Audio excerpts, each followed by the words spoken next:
নমস্কার সুপ্রিয় দর্শক বন্ধুরা, আপনারা সবাই কেমন আছেন? আশা করছি ভালো আছেন। আপনাদেরকে আরও একবার স্বাগতম জানাচ্ছি আমার ইউটিউব চ্যানেল ঘোষ ইনফরমারে। সুপ্রিয় দর্শক বন্ধুরা, বর্তমানে পশ্চিমবঙ্গের প্রত্যেকটি মানুষ যাদের মাথার উপর একটি পাকার ছাদ নেই, তারা কিন্তু আশা করে বসে আছেন সরকার পরিবর্তন হয়েছে, এবারে হয়তো মাথার উপরে একটি পাকার ছাদ পাবেন। এর আগে রাজ্য সরকারের তরফ থেকে বাংলার বাড়ি প্রকল্পের মাধ্যমে কিন্তু প্রত্যেকটি পশ্চিমবঙ্গের মানুষের জন্য পাকার বাড়ির ব্যবস্থা করা হচ্ছিল, কিন্তু আদতেও সেই প্রকল্পের নাম বাংলার বাড়ি ছিল না। সেটা কিন্তু আগে প্রধানমন্ত্রী গ্রামীণ আবাস যোজনা নামে পরিচিত ছিল গ্রামের জন্য, আর শহরের জন্য প্রধানমন্ত্রী আবাস যোজনা শহরি বা আরবান নামে পরিচালিত ছিল। সেটা কিন্তু আপনারা সকলেই জানেন। তাহলে এবার প্রধানমন্ত্রী আবাস যোজনা নিয়ে বর্তমানে যে আপডেট রয়েছে এবং বর্তমানে সরকারের তরফ থেকে যে সমস্ত ঘোষণাগুলি করা হচ্ছে তার যাবতীয় বিস্তারিত আপডেট আজকে আপনাদেরকে এই ভিডিওর মাধ্যমে জানাবো। অবশ্যই ভিডিওটি শেষ পর্যন্ত দেখবেন, আর ভিডিওটিতে একটি লাইক করে ভিডিওটি বেশি বেশি করে সকলের সুবিধার জন্য শেয়ার করবেন, আর চ্যানেলে নতুন হয়ে থাকলে চ্যানেলটিকে সাবস্ক্রাইব করে পাশে থাকা নোটিফিকেশনের বেল আইকনের অল বাটনটি প্রেস করে রাখবেন। আর আপনি যদি ভিডিওটি ফেসবুক থেকে দেখে থাকেন তাহলে অবশ্যই ফেসবুক পেজটিকে ফলো করে রাখতে ভুলবেন না। ভিডিও শুরুতেই আপনাদেরকে এই আবাস যোজনা বা হাউসিং স্কিম নিয়ে কিছু তথ্য দিয়ে রাখবো।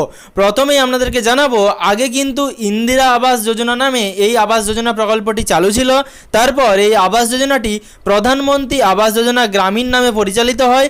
তারপর মুখ্যমন্ত্রী মমতা ব্যানার্জি হঠাৎই রাজ্য এবং কেন্দ্রের মধ্যে এই আবাস যোজনা নিয়ে সংঘাতের কারণে প্রকল্পের নাম চেঞ্জ করে দেন, অর্থাৎ প্রকল্পের নাম বদলে রেখে দেন বাংলার বাড়ি প্রকল্প বা বাংলা আবাস যোজনা।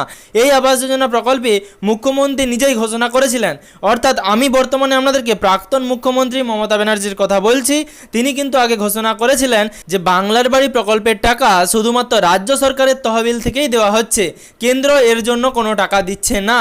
কিন্তু আদতে যে আসল ব্যাপারটা ছিল, রাজ্য এবং কেন্দ্রের মধ্যে এই আবাস যোজনা প্রকল্পের দুর্নীতি নিয়ে সংঘাত হয় এবং কেন্দ্র সরকারের তরফ থেকে টাকা বন্ধ করে দেওয়া হয়।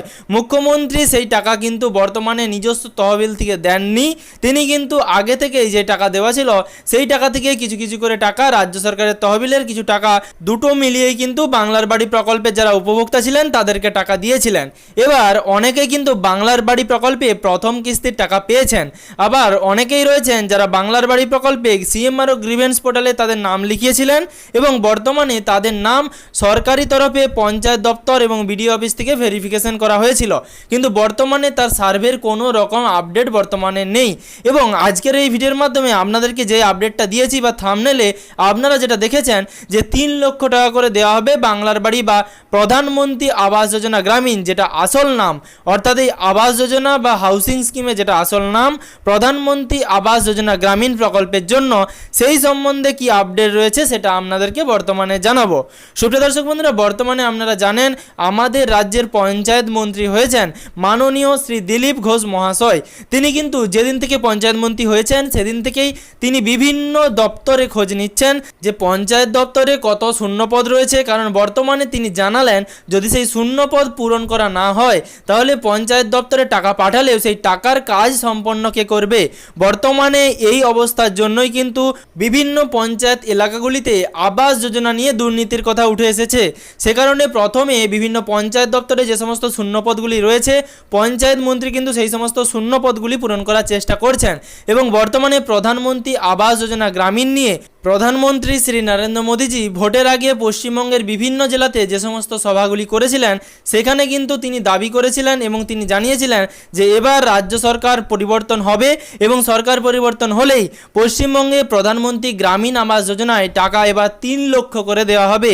অর্থাৎ এর আগে আমি আপনাদের ভিডিওর মাধ্যমে জানিয়েছিলাম যে 2,80,000 থেকে 3 লক্ষ টাকা পর্যন্ত এবার প্রধানমন্ত্রী গ্রামীণ আবাস যোজনার মাধ্যমে দেওয়া হতে পারে। তাহলে এই টাকা কবে দেওয়া হবে, কারা এই টাকা পাবেন, নতুনরা কবে টাকা পাবেন বা নতুনরা কবে বাড়ি পাবেন, এবং তার সাথে যারা বর্তমানে বাংলার বাড়ি প্রকল্পে প্রথম কিস্তির টাকা পেয়েছেন এবং তারা বাড়ির কাজ শুরু করে দিয়েছেন তারা তাহলে কবে তাদের দ্বিতীয় কিস্তির টাকা পাবেন সেই সম্বন্ধে আপডেট আপনাদেরকে এই ভিডিওর মাধ্যমে জানাবো। এবার আপনারা সকলেই জানেন আবাস যোজনা প্রকল্পে দুটো লিস্ট ছিল, একটা লিস্টে আবাস স্যাংশন লিস্ট আর একটা লিস্টে আবাস পিডব্লিউএল লিস্টের যারা উপভোক্তা রয়েছেন তাদের কিন্তু নাম ছিল।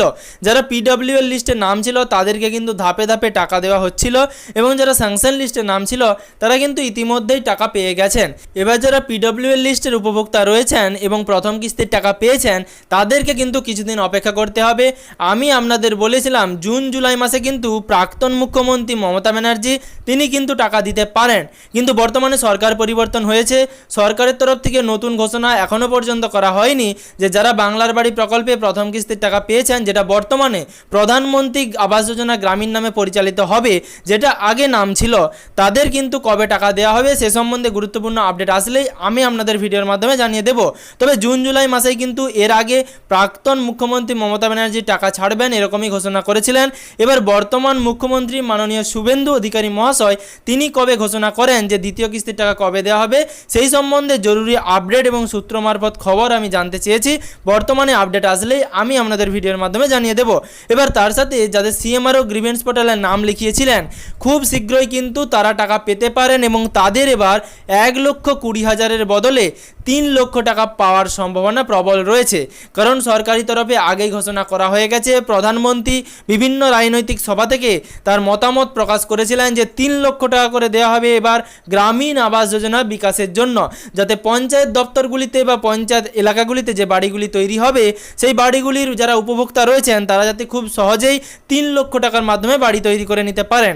কারণ আপনারা সকলেই জানেন 1,20,000 টাকার মাধ্যমে কোনোভাবেই একটি পাকার বাড়ি বা মাথার উপরে একটি পাকার ছাদ তৈরি করা সম্ভব নয়। তো সেক্ষেত্রে সরকারি তরফে নতুন আপডেট যখনই আসবে আমি আপনাদের ভিডিওর মাধ্যমে অবশ্যই জানাবো।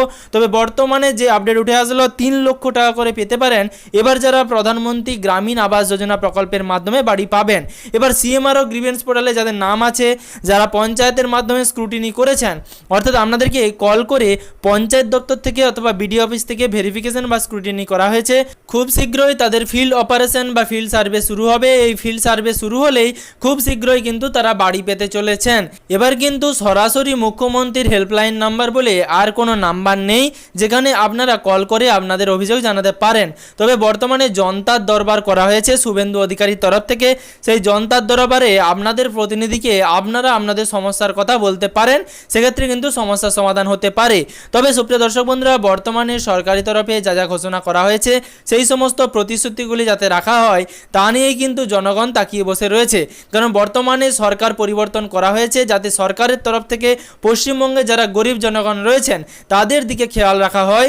প্রধানমন্ত্রী গ্রামীণ আবাস যোজনার যে টাকাটুকুন সেটুকুনও কিন্তু অনেকেই পায়নি। বর্তমানে টিনের বাড়িতে মাটির বাড়িতে বসবাস করছেন, যেখানে কিন্তু প্রায় ভঙ্গুর অবস্থায় তারা অনেক কষ্টে বসবাস করছেন, যাতে সেই গরিব মানুষগুলি আগে থেকেই সমস্ত দুর্নীতি বাদ দিয়ে প্রধানমন্ত্রী গ্রামীণ আবাস যোজনা প্রকল্পে 3 লক্ষ টাকা পান, যাতে তারা ভালোভাবে নিজেদের বাসস্থানের একটা জায়গা করে নিতে পারেন, সেই আশাই কিন্তু বর্তমান সরকারের তরফে রাখা হচ্ছে।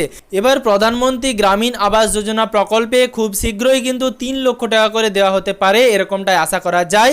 এবং পশ্চিমবঙ্গের জনগণ যারা বর্তমানে মাটির বাড়িতে বসবাস করছেন এবং তাদের মাথার উপরে পাকার ছাদ নেই, সে নিয়ে কিন্তু খুব শীঘ্রই বৈঠক হতে পারে এবং নবান্ন সূত্রে কিন্তু জানানো হতে পারে যে কবে থেকে আবারও ফিল্ড সার্ভে শুরু হবে, নতুন করে আবেদন নেওয়া হবে, কিভাবে আবেদন করা হবে সেই সম্বন্ধে বিস্তারিত আপডেট এবং নিত্য নতুন আপডেট আপনাদেরকে ভিডিওর মাধ্যমে জানিয়ে দেব।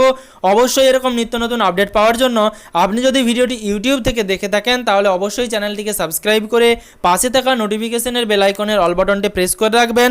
আর আপনি যদি এই ভিডিওটি ফেসবুক থেকে দেখে থাকেন তাহলে অবশ্যই ফেসবুক পেজটিকে ফলো করে রাখবেন, যাতে পরবর্তী ভিডিওর নোটিফিকেশন এবং পশ্চিমবঙ্গের যাবতীয় আপডেট সবার আগে সবার প্রথমে আপনার মোবাইলের নিউজ ফিডে পেয়ে যান।